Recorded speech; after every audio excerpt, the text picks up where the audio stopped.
प्यारे छात्रों, हम ज्योग्राफी के अंतिम सेट पे अभी चल रहे हैं और ये बहुत ही इम्पोर्टेंट क्वेश्चन है आप लोगों के इंटरमीडिएट एग्जामिनेशन 2022 के लिए। इसलिए आप सभी छात्रों से आग्रह है कि आप लोग ज़्यादा से ज़्यादा छात्र इस सभी मेरे यूट्यूब पे r.ch.academy नामक यूट्यूब चैनल है, उस पर आप लोग ये सभी लोड मिलेगा। तो सभी को आप लोग जो है अच्छे तरह से पढ़िए और अच्छा मार्क्स लाइए, ठीक ना। हम सभी विषयों का उस पर अपलोड करने वाले हैं अभी, और आप लोगों के एग्जामिनेशन के पहले हम सभी विषय डाल देंगे। इसलिए आप लोग ज़्यादा से ज़्यादा देखिए और मेरी शुभकामना है सभी विद्यार्थी जो है एटलीस्ट फर्स्ट डिवीजन तो जरूर ही लाएं, ठीक है। तो चलिए हम लोग पहला क्वेश्चन देखते हैं कि लोगों के परिवर्धन की प्रक्रिया को जन कल्याण के स्तर को ऊंचा उठाना क्या कहलाता है? तो मानव विकास कहलाता है। पर्यावरण विश्लेषण के लिए किस सूत्र का प्रयोग किया जाता है? आई इजकल टू पैट, PAT जो है किया जाता है। मानव विकास का मापन किस प्रकार किया जाता है? तो मानव विकास का मापन जो है मानव सूचकांक के द्वारा किया जाता है। मानव सूचकांक के द्वारा। मानव विकास सूचकांक के प्रथम स्थान मानव विकास सूचकांक के प्रथम स्थान पर कौन है? तो नॉर्वे है। निम्नलिखित क्रियाकलापों में से कौन सा एक द्वितीय सेक्टर का क्रियाकलाप नहीं है? तो मछली पकड़ना द्वितीय सेक्टर का क्रियाकलाप नहीं है। निम्नलिखित में से कौन सा एक सेक्टर दिल्ली, मुंबई, चेन्नई और कोलकाता में सर्वाधिक रोजगार प्रदान करता है? तो वह सेवा का सेक्टर है जो सर्वाधिक रोजगार उत्पादन करता है। वे काम जिनमें उच्च परिणाम और स्तर वाले अन्वेषण सम्मिलित होते हैं वह कहलाते हैं कागज और कच्ची लुगदी निर्माण। जो है ये क्वेश्चन आपका है कि वे काम जिनमें उच्च परिणाम और स्तर वाले अन्वेषण सम्मिलित होते हैं वह कहलाते हैं पंचम क्रियाकलाप। निम्नलिखित में से कौन सा क्रियाकलाप चतुर्थ सेक्टर से संबंधित है? तो वह कागज और कच्ची लुगदी निर्माण जो है यह जो है चतुर्थ सेक्टर से संबंधित है। निम्नलिखित कथनों में से कौन सा कथन सत्य नहीं है? तो इसमें सत्य देखना है। तो सत्य जो नहीं है वह आपका डी ऑप्शन है कि कामों को बाह्य स्रोत करने वाले देशों के काम की तलाश करने वालों में असंतोष पाया जाता है। यह जो है सत्य नहीं है, क्योंकि यहाँ पर सत्य नहीं पूछ रहा है। निम्नलिखित में से कौन से देश इंटरनेट से अच्छी तरह जुड़ा हुआ है? तो वह जो है कनाडा और ऑस्ट्रेलिया जो है अच्छी तरह से इंटरनेट से जुड़ा हुआ है। संसार के प्रसिद्ध वैश्विक नगर निम्नलिखित में से कौन कौन से है? तो लंदन, न्यूयॉर्क, टोक्यो। ये जो है लंदन, न्यूयॉर्क, टोक्यो जो है वैश्विक नगर है।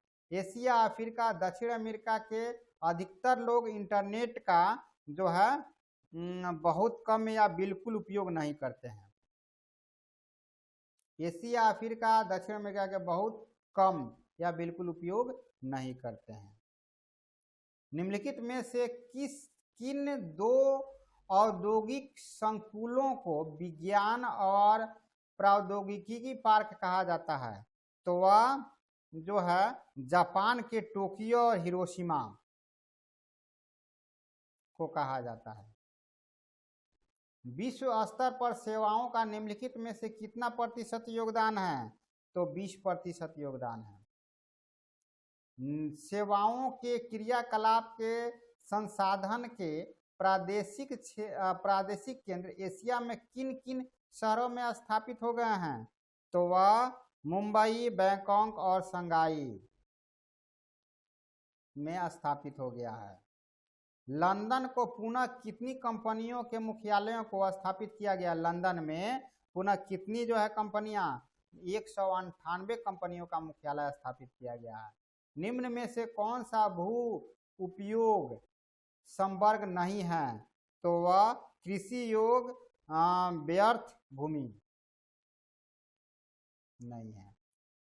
निम्नलिखित में से कौन सा सिंचित क्षेत्रों में भू निम्नीकरण का प्रमुख प्रकार है? तो वह जो है वह है अवनलिका अपर्दन। पिछले 20 वर्षों में वनों का अनुपात बढ़ने का निम्न में कौन सा कारण है? किस कारण से वन का अनुपात बढ़ा हुआ है? तो नवीकरण से विस्तृत व सक्षम प्रयास, नवीकरण के विस्तृत व सक्षम प्रयास से जो है वन अनुपात बढ़ा है। शुष्क कृषि में निम्न में से कौन सी फसल नहीं बोई जाती है? तो वह गन्ना नहीं बोई जाती है। निम्नलिखित में से कौन से देश में गेहूं व चावल की अधिक उत्पादन की किस्में विकसित की गई थी? तो वह जो है मैक्सिको और फिलीपींस। फसल गहनता का सबसे कम प्रतिशत कौन है? तो वह जो है 100% है। भारतीय कृषि अधिकतर किस पर निर्भर करती है? तो वह वर्षा पर। इसलिए भारतीय कृषि मानसून का जुआ कहा जाता है। वर्षा ऋतु के पश्चात शीतकाल में बोई जाने वाली फसलों को क्या कहते हैं? तो रबी फसल कहते हैं। 9.50 सेंटीमीटर से कम वर्षा वाले क्षेत्रों में या जल सिंचाई रहित प्रदेशों में किस प्रकार की कृषि की जाती है? तो वह शुष्क कृषि की जाती है। उत्तर प्रदेश की मुख्य फसल क्या है? तो गेहूं है। किस देश में रेल मार्गों के जाल का सघनतम घनत्व पाया जाता है, यानी सबसे ज्यादा? तो वह कनाडा में है। बृहद ढूंक मार्ग होकर जाता है, कहाँ जाता है? तो भूमध्य सागर हिंद महासागर से होकर। बिंग इंच पाइप लाइन के द्वारा परिवहन किया जाता है पेट्रोलियम का। चैनल टनल जोड़ता है, किसको जोड़ता है? बर्लिन पेरिस को।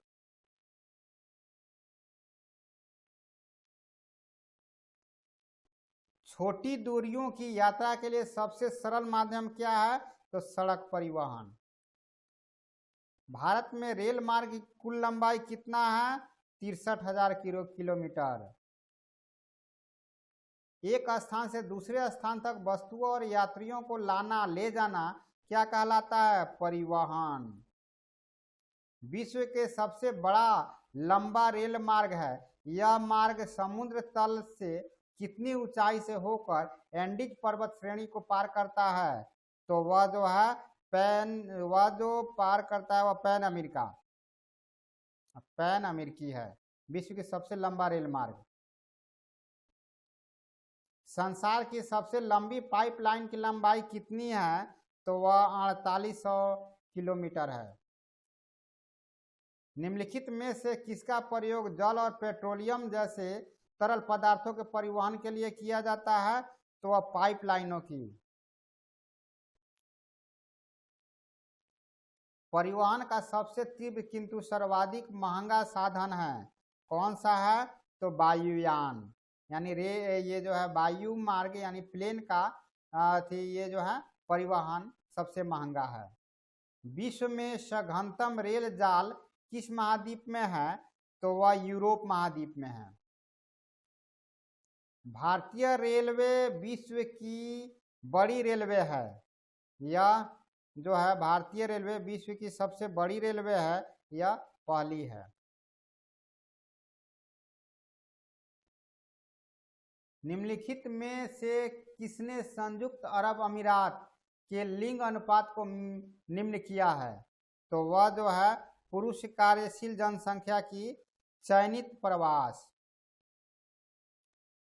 निम्नलिखित में से कौन सी संख्या जनसंख्या के कार्यशील आयु वर्ग का प्रतिनिधित्व करती है? तो 15 से 59 वर्ष। निम्नलिखित में से किस देश की लिंग अनुपात विश्व में सर्वाधिक है? तो वह लैटविया। वायु पिरामिड के लिए सामान्यतः प्रयोग किया जाता है, तो 5 से 10 वर्ष वाला वायु वर्ग। पिरामिड का चौड़ा आधार तथा तेजी से पतला होता शीर्ष संकेत करता है वह बढ़ती जन्म दर जो है, जन्म दर तथा उच्च मृत्यु दर को संकेत करता है। पिरामिड की चौड़ा आधार तथा तेजी से पतला होता शीर्ष, नीचे चौड़ा रहेगा और पतला होते जाएगा शीर्ष, या बढ़ती हुई जन्म दर, ज्यादा जनसंख्या बढ़ रहा है और मृत्यु दर कम हो रहा है, यह बताता है। एक खेत में एक कृषि वर्ष में उगाई जाने वाली अनेक फसलों को क्या कहते हैं? तो वह जो है सम्य गहनता कहलाता है, शस्य गहनता कहलाता है। भारत में 1999 से 2000 में कुल खाद्यान्न उत्पादन कितना है? तो वह 2000 टन है। भारत में चावल के उत्पादन में 1950 से 51 में 1993 से 94 की अवधि में कितनी अनुपातिक वृद्धि हुई है? तो वह हुई है 283। इस तरह से ज्योग्राफी का जो है इम्पोर्टेंट क्वेश्चन का मॉडल सेट सब समाप्त हो गया। अब हम आप लोगों को होम साइंस कल जो है कर देंगे और कोशिश करते हैं कि हम एक दिन में 2-3 विषय जो है आप लोगों को दें कि जल्दी से जल्दी सभी विषय को आप लोग पढ़िए और ज़्यादा से ज़्यादा मार्क्स लाइए। जैसे ही ऑब्जेक्टिव समाप्त हो जाएगा हम सब्जेक्टिव पर काम कराएंगे आप लोगों को।